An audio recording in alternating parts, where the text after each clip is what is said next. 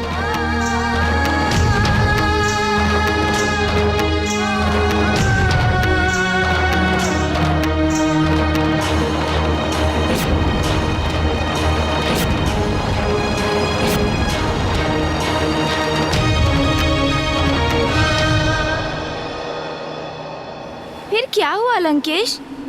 क्या बालक उपमन्यु ने अपनी तपस्या की उस प्रथम चरण में ही अपनी असफलता स्वीकार कर ली? नहीं गौरी पुत्र, आरंभिक असफलता में सफलता की प्रेरणा ढूंढना ही महान भक्तों की भक्ति का उचित परिचय है। जैसे मैंने भी कभी असफलता का सामना कर पराजय स्वीकार नहीं की, और उपमन्यु को उसकी असफलता से आपने ही उबारा था गौरी पुत्र।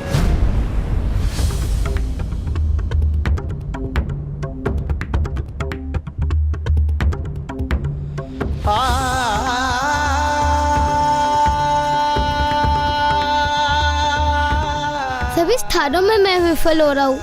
स्थान परिवर्तित करने का कोई लाभ नहीं हुआ। कदाचित मुझसे ही कोई भूल हो रही है।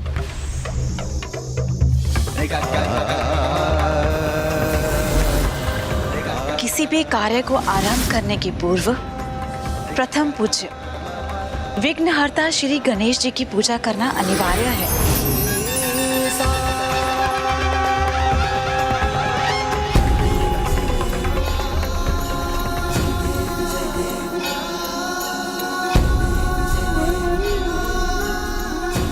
हे विघ्नहर्ता गणेश जी, मुझ पर ऐसी कृपा कीजिए कि मेरी तपस्या हेतु प्रभु के पार्थिव शिवलिंग का निर्माण कर सकूं।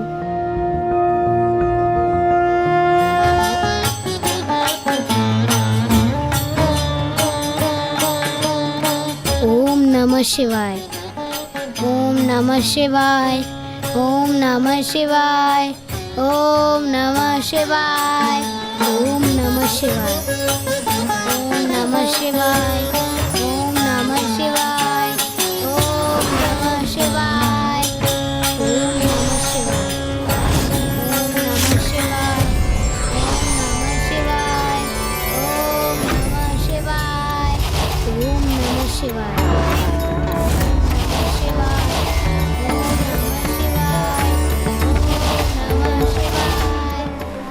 लंकेश, यदि बालक उपमन्यु ने तप की इतनी ऊर्जा का संचय कर लिया था, तो अति शीघ्र प्रभु उसके तप से प्रसन्न भी हो गए होंगे। गौरी पुत्र, अभी तो उसका तप आरंभ ही हुआ था, और जो होने वाला था उसका तो किंचित मात्र भी बालक उपमन्यु को आभास भी नहीं था।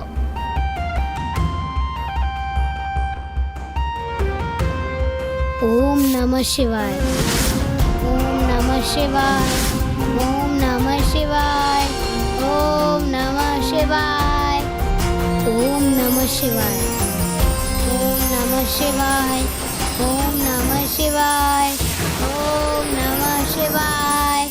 स्वामी, आपके नन्हे भक्त ने अपने तप से आपके दर्शन हेतु पर्याप्त ऊर्जा एकत्रित कर ली है। अब तो उसे दर्शन देने की कृपा कीजिए स्वामी। देवी, भक्ति और सुकर्म के पद पर अभी विफलता रूपी उस बालक ने एक ही बाधा का सामना किया है और उसमें विजय भी प्राप्त की है, किंतु सुपथ पर चलने वालों के मार्ग में अनेकों बाधाएं आती हैं, जैसे प्रलोभन, ध्यान का भटना, बल रूपी बाधा और अहित की आशंका। इसलिए उसे स्वयं को मेरे दर्शन करने हेतु सर्वथा योग्य प्रमाणित करना होगा। इन सभी विकट बाधाओं को सामना करना होगा। ओम नमः शिवाय, ओम नमः शिवाय, ओम नमः शिवाय। तब तो मुझे भी इस अद्भुत बालक की परीक्षा लेने की अनुमति दीजिए स्वामी, कि उसमें प्रलोभन से संघर्ष करने की क्षमता है अथवा नहीं।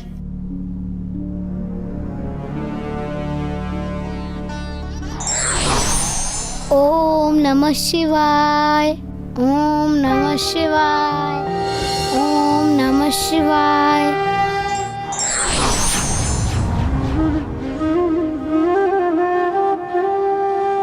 भक्त उपमन्यु की परीक्षा लेने हेतु माँ ने माता कामधेनु का रूप धारण कर लिया।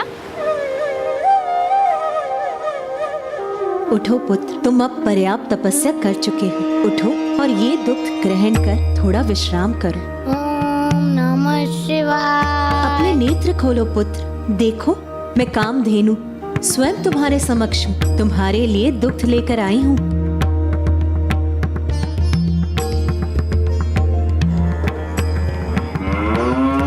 हे कामधेनु माता, मुझे अपने दिव्य दर्शन देने के लिए कोटि कोटि धन्यवाद, किंतु मुझे क्षमा कीजिए माता, मुझे ये दूध अस्वीकार करना होगा। चिंता मत करो पुत्र, ये वो आटे का घोल नहीं जो विवश होकर तुम्हारी माँ ने तुम्हारे पान करने हेतु तुम्हें प्रदान किया था। ये तो शुद्ध, वास्तविक, निर्मल दुग्ध है।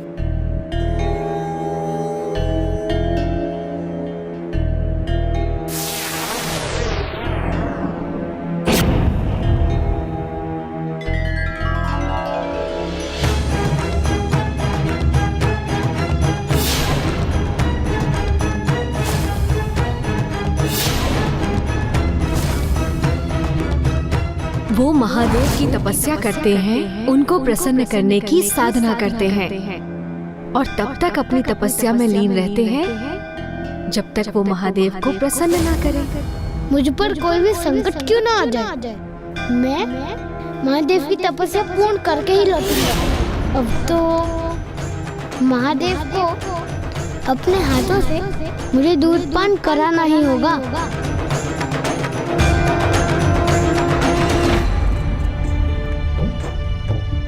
अरे ये दूध नहीं, आटे का घोल है।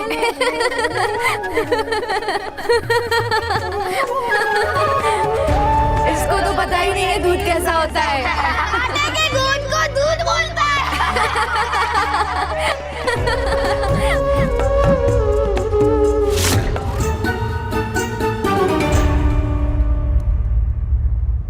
माता, मैं इस दूध को आपका आशीर्वाद मानकर स्वीकार करता हूँ, किंतु मैं इसका पान नहीं कर सकता। किंतु क्यों पुत्र, तुम दुग्ध पान क्यों नहीं कर सकते? क्या दुग्ध की प्राप्ति हेतु ही तुमने ये पूजा और तप आरंभ नहीं किया था पुत्र? तो फिर अब उसे अस्वीकार क्यों कर रहे हो पुत्र? क्योंकि माता, जब तक मेरा तप संपन्न नहीं होगा तब तक मैं किसी प्रकार का जलपान नहीं करूंगा। ये कैसा अनुचित प्रण है तुम्हारा पुत्र? ईश्वर तो कभी भी अपने भक्तों को स्वयं कष्ट में डालते नहीं देखना चाहते। वो कदापि नहीं चाहते कि उनका कोई भी भक्त भूखा प्यासा रह जाए। माता, भले ही प्रभु मुझसे ये इच्छा ना रखे, किंतु मुझे ज्ञात है कि त्याग के बिना कोई सुफल प्राप्त नहीं होता और त्याग से ही भक्त अपने प्रभु के प्रति अपनी श्रद्धा का परिचय देता है, जिसके लिए वो अपने सर्वस्व का त्याग कर सकता है, जीवन प्रदान करने वाले भोजन का भी, किंतु भक्ति का त्याग वो कभी नहीं करता। इसलिए मैं भी भोजन और जल रहित तपस्या तब तक करते रहूंगा जब तक स्वयं महादेव मुझे दर्शन देकर अपने हाथों से मुझे दूध पान न करवा दे। इसलिए मुझे प्रभु शिव के अभिषेक हेतु इस दूध का प्रयोग करने की अनुमति दीजिए माता। तथास्तु। ओम नमः शिवाय। परीक्षाएं जीवन में चुनौती बनकर अवश्य आती हैं, किंतु यही चुनौतियां सफलता का आधार भी तय करती हैं। For more updates, subscribe to our channel, click the show links and enjoy watching the videos.